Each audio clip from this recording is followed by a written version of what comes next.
আসসালামু আলাইকুম প্রিয় ব্রাজিল ফুটবল ফ্যান্স। দর্শক, আপনারা সকলে জানেন ব্রাজিলের একটা স্কোয়াড ঘোষণা করেছে ডরিবাল জুনিয়র। তিনি কিন্তু নির্ধারিত সময়ের অনেক আগেই স্কোয়াডটা ঘোষণা করে দিয়েছে। আর যেটির কারণে কিন্তু কনমেবল যে একটা রুলস তৈরি করার কথা ভাবছিল যে 23 সদস্য না, এখন থেকে সব টুর্নামেন্টের জন্য 26 সদস্যের স্কোয়াড ঘোষণা করতে বলা হবে। এরকম কথা শোনা গেলেও কিন্তু শেষ পর্যন্ত এখন পর্যন্ত এটি বাস্তবায়ন করা হয় নাই। আর ডরিবাল জুনিয়র কিন্তু ওই আগের 23 সদস্যের স্কোয়াডটাই ঘোষণা করেছে ইতিমধ্যে।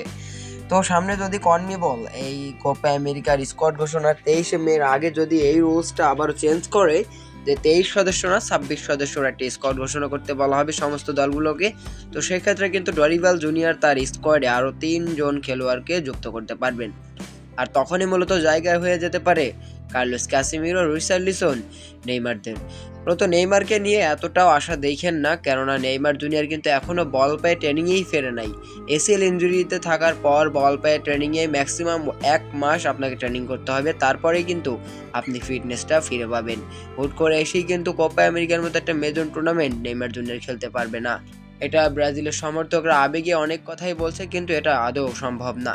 তবে ক্যাসিমিরো, রিচার্লিসন, জেসুস এরা ফিরতে পারে, এটা স্পষ্ট। তবে দেখা যাক শেষ পর্যন্ত ডরিবাল জুনিয়র কি করে, এবং কনমেবল যদি 23 সদস্যের পরিবর্তে 26 সদস্যের স্কোয়াড ঘোষণা করতে বলে, তাহলে ব্রাজিলের স্কোয়াডে নিশ্চিতভাবেই কিন্তু কার্লোস ক্যাসিমিরো, রিচার্লিসনরা যোগ হবে।